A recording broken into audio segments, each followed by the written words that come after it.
पंच परमेष्ठी भगवान की जय हो। समय सार जी महान ग्रंथादिराज का हम आश्रवाधिकार पढ़ रहे हैं। पिछली ज्ञानशाला की कक्षा में हमने समझा था जो ज्ञानी जीव है, जो वीतराग सम्यक दृष्टि जीव है, वह नवीन कर्मों का बंध नहीं करता है। सत्ता में जो उसके कर्म हैं वे जब निर्जरा को प्राप्त होते हैं तो पुनः उदय को प्राप्त नहीं होते। पुनः उदय को प्राप्त नहीं होने से तात्पर्य है नवीन कर्म का बंध नहीं होगा तो उदय को भी वे प्राप्त नहीं होते हैं। आचार्य महाराज ने पिछली गाथा में उन सत्ता में स्थित कर्मों को जो उसने पूर्व में बांधे थे उनको मिट्टी के ढेले के समान की उपमा दी है। जैसे मिट्टी का ढेला व्यर्थ होता है, किसी काम का नहीं होता, उसी प्रकार वे कर्म कहे हैं। आज की कक्षा में उसी बात को आचार्य भगवान आगे बढ़ाते हुए कह रहे हैं। हम समझेंगे कि जो 4 प्रकार के प्रत्यय हमने जो पूर्व में पढ़े हैं कर्मबंध के हेतु है, ज्ञानी जीव ज्ञान से युक्त होकर के क्या उनका बंध करता है? जब वह रागद्वेष रूप परिणति को प्राप्त हो जाता है तब वह बंध के योग्य होता है, अर्थात बंध करता है, अथवा वह अबंधक ही रहता है। इस प्रकार की चर्चा हम इस गाथा में पढ़ेंगे। आइए प्रारंभ करते हैं। गाथा क्रमांक 177। चौवीह अणेय भेयम् बन्धन्तेणाण दंसण गुणैः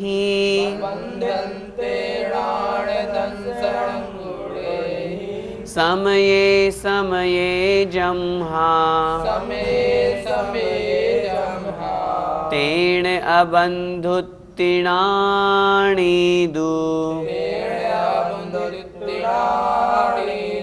बोलिए, चौवीह अणेय भेयम् बन्धन्तेणाण दंसण गुणैः समये समये जम्हा तेण अबन्धुत्तिणाणीदु। चौवीह अणेय भेयम् बन्धन्तेणाण दंसण गुणैः समये समये जम्हा तेण अबन्धुत्तिणाणीदु। आइए गाथा का अर्थ समझते हैं। चौवीह अणेय भेयम्, चौवीह 4 प्रकार के जो द्रव्याश्रव हमने पहले पढ़े हैं, मिथ्यात्व, अविरति, कषाय और योग, ये जो 4 प्रकार के निमित्त कहे हैं, बंध के हेतु कहे हैं।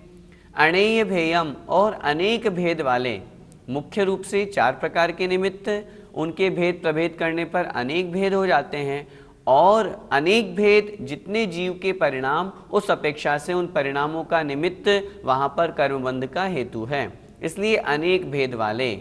बंधनते बांधते हैं, किस अपेक्षा से? णाण दंसण गुणे ही, ज्ञान दर्शन गुणों के द्वारा। जो ज्ञान दर्शन गुण हैं उनके द्वारा भी जब यह जीव मिथ्यात्व आदि जो हेतु कहे हैं कर्मबंध के, उसके अलावा जो और भी अनेक प्रकार के हेतु कहे हैं उनके निमित्त से वे कर्म को बंधनते अर्थात बांधते हैं। कब बांधते हैं? समये समये अर्थात प्रति समय। हमारे कर्मबंध कब होता है? प्रति समय हमारे कर्मबंध होता है। इसलिए यहाँ पर आचार्य महाराज ने लिखा समये समये जम्हा, क्योंकि तेण इसीलिए अबन्धुत्तिणाणीदु। अबंधु इति अर्थात अबंधक है, अर्थात बंध नहीं करता है। णाणी अर्थात ज्ञानी जीव, तू मतलब तो। ज्ञान दर्शन गुणों के साथ में जब वह जीव राग द्वेष और मोह से युक्त होता है तो वे बंध के हेतु होने से वह जीव बंध को प्राप्त होता है अथवा बंध करता है। लेकिन जब हम ज्ञानी जीव की बात कर रहे हैं उस समय वह ज्ञान दर्शन गुण से युक्त होकर के राग द्वेष और मोह से रहित हो जाता है। इसी कारण से उस समय उस जीव को अबंधक कहा है। यहाँ पर आचार्य महाराज चर्चा कर रहे हैं ज्ञान दर्शन गुणों से युक्त होने पर भी जीव बंधक होता है। कब होता है बंधक? जब वह 4 प्रकार के प्रत्ययों से युक्त होता है। राग द्वेष मोह से सहित होता है। लेकिन जब वही जीव अपने आत्म स्वरूप में स्थित हो जाता है, अपने ज्ञान स्वरूप में आत्मज्ञान को प्राप्त कर लेता है, वीतराग सम्यक दर्शन को प्राप्त कर लेता है, शुद्धोपयोग को प्राप्त कर लेता है, तब उस समय वह जीव अबंधक कहलाता है। अर्थात मात्र ज्ञाता दृष्टा रह करके वहाँ पर उस जीव के कर्मों का बंध नहीं होता है। फिर से गाथा के एक एक शब्द का अर्थ समझें। चहुवी है 4 प्रकार के द्रव्याश्रव और इसकी अपेक्षा से अनेक प्रकार के जो भेद कर्मों के कहे गए हैं। णाण दंसन गुणे ही बंधनते, ज्ञान दर्शन गुणों के द्वारा वह जीव बंध को प्राप्त होता है अथवा बंध करता है। कब? ज्ञान दर्शन गुण में जब राग द्वेष से युक्त हो जाता है। समय समय प्रति समय वह ऐसा कर्मों का बंध करता है, परंतु जो णाणी अर्थात ज्ञानी जीव होता है वह तो मात्र ज्ञाता दृष्टा रहता है। वह वहाँ पर आत्मज्ञान से युक्त होने के कारण से राग द्वेष नहीं करता है, इसलिए अबंधु इति अर्थात वह अबंधक है, वह कर्मों का बंध नहीं करता। आइए गाथा का भावार्थ देखते हैं। क्योंकि मिथ्यात्व, अविरति, कषाय और योग ये 4 प्रकार के द्रव्याश्रव ज्ञान दर्शन गुणों के द्वारा प्रति समय अनेक प्रकार के कर्मों को बांधते हैं, अतः ज्ञानी तो अबंधक ही है। यहाँ गाथा में दोनों बातें कही हैं। ज्ञानी जीव अबंधक कहा इस अपेक्षा से क्योंकि वो राग द्वेष मोह से रहित है, लेकिन जब ज्ञान दर्शन गुणों के साथ में वह राग द्वेष करने लगता है तब वह जीव बंध को प्राप्त हो जाता है। कहा भी है ना, जानना बुरा नहीं है, लेकिन राग द्वेष से युक्त होकर के जानना बुरा है। मैं इसको जान रहा हूँ, ये मेरा स्वभाव है, आत्मा का स्वभाव है जानना, लेकिन उस जानने में ये बुरा है, ये अच्छा है, ये जहाँ पर आ गया वही भाव उस जीव के लिए कर्म बंध का निमित्त बन जाता है। पद्यानुवाद पढ़ते हैं। प्रत्येक काल चौ प्रत्यय कर्म भारा, बांधे सरागमय दर्शन बोध द्वारा, ज्ञानी अतः न बंधता विधि बंधनों से, होता विभूषित सदा मुनि सद्गुणों से। अभी गाथा में हमने पढ़ा जो ज्ञानी जीव है, जो ज्ञान दर्शन गुणों से युक्त होता हुआ भी कर्मों का बंध करता है। शिष्य ने प्रश्न किया, ज्ञानी के बंध किस कारण से होता है? ज्ञानी जीव किस कारण से ज्ञान दर्शन गुण से युक्त होता हुआ भी कर्मों का बंध किस कारण से करता है? उसका उत्तर आचार्य महाराज अगली गाथा में दे रहे हैं, देखें। जम्हादु जहन्नादो णाण गुणादो पुणो विपरिणमदि,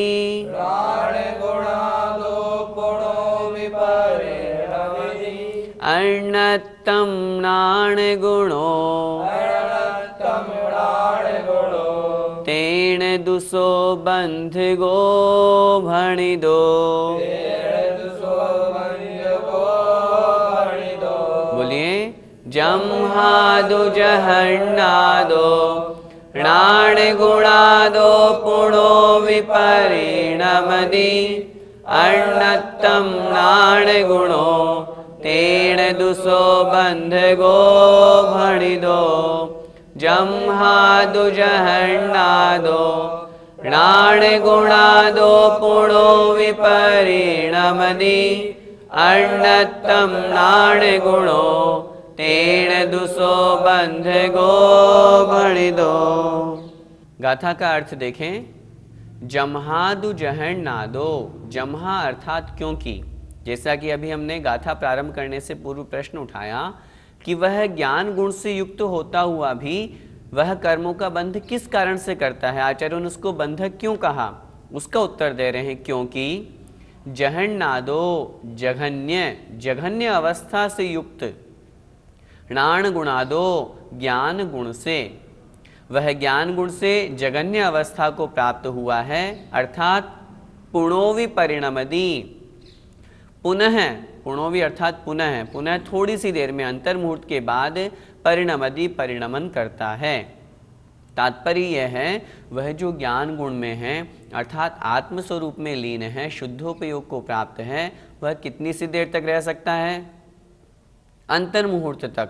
अंतर्मुहूर्त बाद वह ज्ञान गुण की उस जघन्य अवस्था अर्थात विपरीत अवस्था को, जो वास्तविक अवस्था नहीं है, उस अवस्था को वह जीव प्राप्त हो जाता है।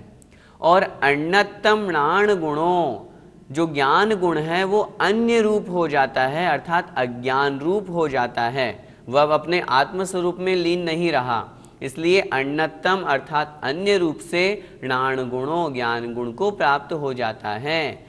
तेण इसीलिए, इसी कारण से, सो मतलब वह आत्मा बंधगो भणिदो, बंधक कहा गया है अर्थात बंध करने वाला, कर्म बंध को कराने वाला कहा गया है। वह आत्मा कर्मों का बंध करने वाला क्यों कहा गया है? क्योंकि जब वही ज्ञानी जीव अपने उस ज्ञान गुण से नीचे गिर जाता है, ज्ञान गुण से नीचे गिर जाने का तात्पर्य उसका ज्ञान गुण समाप्त नहीं होता, लेकिन वह आत्मज्ञान में आत्मस्वरूप में जो लीन था उससे वो नीचे गिरा, जघन्य अवस्था को प्राप्त हुआ। कहने का तात्पर्य वह कषाय रूप परिणति में आ गया, राग द्वेष मोह करने लगा, इस कारण से उस समय वह आत्मा कर्मों का बंध करने लग जाता है। फिर से गाथा का अर्थ देखें। जम्हा क्योंकि, दो मतलब तो, जहन्नादो अर्थात जघन्य अवस्था में अर्थात निम्न अवस्था में, णाण गुणादो ज्ञान गुण से, पुणोवि पुनः अंतर्मुहूर्त बाद, परिणमदि अर्थात परिणमन करता है। ज्ञान गुण जो जिसमें वो लीन हो गया था, राग द्वेष और मोह से रहित हो गया था, लेकिन अंतर्मुहूर्त बाद पुनः वो उस ज्ञान गुण से जघन्य अवस्था को प्राप्त हो जाता है, नीचे गिर जाता है, परिणामों में राग द्वेष और मोह आ जाता है और ज्ञान गुण से वह अन्य रूप हो जाता है। तेण इसीलिए वह आत्मा बंधक कहा गया है अर्थात कर्मों का बंध करने वाला कहा गया है। गाथा का भावार्थ देखें। क्योंकि ज्ञान गुण अर्थात ज्ञान गुण के जघन्य भाव, जैसे हम क्षाय क्षमिक भाव कहते हैं, उनके कारण पुनः अंतर्मुहूर्त के पश्चात अन्य रूप से परिणमन करता है। इसी कारण वह ज्ञान गुण का जघन्य भाव अर्थात यथाख्यात चारित्र की प्राप्ति से पूर्व तक, जहाँ यथाख्यात चारित्र होता है वहाँ ज्ञान गुण पूर्णतया प्रकट होता है, और जहाँ अपूर्ण अवस्था होती है उसे हम जघन्य भाव कहते हैं। इसलिए कहा यथाख्यात चारित्र की प्राप्ति से पूर्व तक वह कर्म का बंध कराने वाला अथवा करने वाला कहा गया है। भैया जी, फिर ऐसा क्यों होता है कि ज्ञानी जीव के बंध होने लगता है? इस विषय को फिर से अच्छी तरह से समझें। ज्ञानी जीव के बंध क्यों होता है? जैसा कि अभी बताया, जब वह ज्ञानी जीव अपने वास्तविक स्वभाव को छोड़ करके विभाव रूप परिणति करने लगता है। जैसा कि अभी हमने समझा था, यथाख्यात जो वास्तविक स्वरूप है, वास्तविक चारित्र है, वही कहलाता है यथाख्यात चारित्र। जो वास्तविक ज्ञान रूप पर्याय है, क्षायिक ज्ञान केवल ज्ञान रूप पर्याय है, जब वह उससे जघन्य अवस्था में आता है, जघन्य अवस्था में आने का तात्पर्य है वो अपने परिणामों में राग द्वेष और मोह को ला देता है। परिणामों में राग द्वेष मोह के ला देने से वह अपूर्णता को प्राप्त नहीं हो पाता, अपूर्णता से युक्त हो जाता है अर्थात पूर्णता को प्राप्त नहीं कर पाता। जब पूर्णता को प्राप्त नहीं कर पाता, इस कारण से वह जीव कर्मों का बंध करने लगता है। स्पष्ट सी बात समझें, चाहे ज्ञानी हो चाहे अज्ञानी हो, अज्ञानी के तो प्रति समय कर्मों का बंध हो ही रहा है। ज्ञानी जीव के जब वह अज्ञान अवस्था को प्राप्त हो जाता है तो कर्मों का बंध होता है। क्या ज्ञानी अज्ञान अवस्था को भी प्राप्त होता है? उत्तर मिलेगा हाँ, वह अधिक से अधिक उस पर्याय में, उस परिणति में, आत्मस्वरूप में अंतर्मुहूर्त तक ही तो रुकेगा। अंतर्मुहूर्त के बाद में नियम से उसके परिणामों में राग द्वेष आएगा और वो नीचे गिर जाएगा।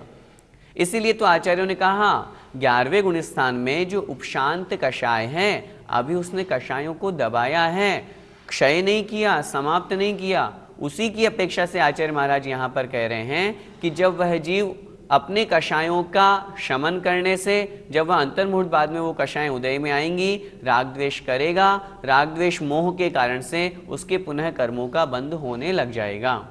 जब वह इन कषायों का राग द्वेष और मोह का समूल नाश कर देगा, क्षीण मोह जिसे हम कहते हैं, अब उसके पास में कर्मों का नवीन बंध नहीं होगा। इसीलिए वहां पर 12वें गुणस्थानवर्ती, 13वें और 14वें गुणस्थानवर्ती जो मुनि महाराज कहे गए हैं, उनके नवीन कर्मों का बंध नहीं है। एक अपेक्षा से जहां शुद्धोपयोग 7वें गुणस्थान से आचार्यों ने द्रव्यानुयोग के अनुसार माना है, उस अपेक्षा से भी चूंकि बहिरंग में कषाय रूप परिणति नहीं है, अंतरंग में अति मंद संज्वलन कषाय है, लेकिन फिर भी वो संसार का बंध कराने वाली नहीं है। इस अपेक्षा से 7वें गुणस्थान से भी शुद्धोपयोग आचार्यों ने मान लिया है, उसमें कोई आपत्ति नहीं है। लेकिन आत्मज्ञान को जब वह जीव प्राप्त हो जाता है तब वह कर्मों का बंध नहीं करता, लेकिन जब वहीं से वह गिर जाता है, जगन्य अवस्था को प्राप्त होता है, तो फिर उस जीव के कर्मों का बंध प्रारंभ हो जाता है। सारांश में हम क्या समझें? जहां राग द्वेष और मोह से युक्त जीव जान रहा है, देख रहा है, कर्मों का बंध प्रति समय होगा। जब राग द्वेष मोह से रहित होकर के मात्र ज्ञाता दृष्टा भाव है, वहां कर्मों का बंध नहीं होगा। अब हम इस गाथा का पद्यानुवाद पढ़ते हैं। नानिर्विकल्प सविकल्पक होतना है, वो ज्ञान ज्ञान नहीं रागमयी बना है बार बार वह ज्ञान को कर्म लाता, स्वामिन नहीं परम पूर्ण व्रत पाता। दूसरी पंक्ति में कितना स्पष्ट अर्थ लिखा है, वो ज्ञान ज्ञान नहीं है जो रागमयी बन गया। राग द्वेष से युक्त जो ज्ञान है वो वास्तविक ज्ञान नहीं है, और इसी कारण से वह जीव कर्मों का बंध करता है। जय जिनेंद्र।